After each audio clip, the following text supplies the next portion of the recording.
ஒரு சில மோசமான அத்தியாயங்கள் நம்ம ஃபேஸ் பண்ணுறதுனால நம்ம ஸ்டோரி முடிஞ்சிருச்சுன்னு அர்த்தம் இல்லைன்றதா இன்றைக்கான கோட்ஸு.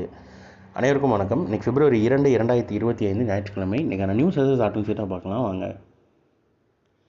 ரூபாய் 12 லட்சம் வரை வருமான வரி விலக்கு விதிச்சிருக்கதா சொல்லியிருக்காங்க. அதாவது 12 லட்சம் வரை நோ இன்கம் டேக்ஸ்ன்ற மாதிரி தெரிவிச்சிருக்காங்க.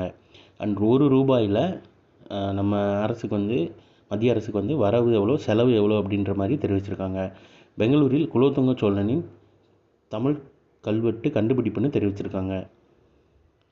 மத்திய பட்ஜெட்டில் ஒரு துறைக்கும் எவ்வளோ ஒதுக்கியிருக்காங்கன்றத ஒரு 2 பேஜஸ்க்கு கொடுத்துருக்காங்க. இது அதோட மொதல் பேஜ், இது அதோட 2வது பேஜ். ஃபார் எக்ஸாம்பிளுக்கு அணுசக்தி திட்டத்துக்கு ரூபாய் 20,000 கோடி ஒதுக்கீடுன்ற மாதிரி தெரிவிச்சிருக்காங்க.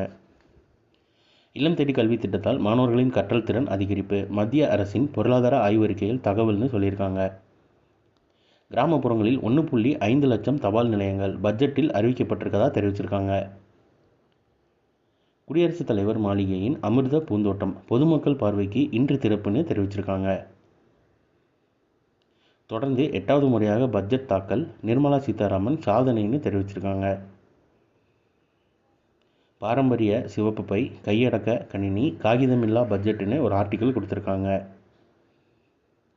கருணை மரணத்தை அனுமதிக்க கர்நாடக அரசு முடிவுன்னு கர்நாடக அமைச்சர் தினேஷ் குண்டுராவ் தெரிவிச்சிருக்காரு. பட்ஜெட்டில் கேலோ இந்தியா திட்டத்துக்கு ரூபாய் 350 கோடி ஒதுக்கியிருக்கதா ஸ்போர்ட்ஸ் ஆர்டிக்கல் கொடுத்துருக்காங்க. வெம்பக்கோட்டை அகழாய்வில் வட்ட சில்லுகள் கண்டுபிடிக்கப்பட்டிருக்கதா சொல்லியிருக்காங்க. இது எல்லாத்தையும் பற்றி எலாபரேட்டான நியூஸஸ் வேணா எங்களோட சேனலுக்கு சப்ஸ்கிரைப் பண்ணி பார்த்துக்கோங்க. தேங்க்யூ.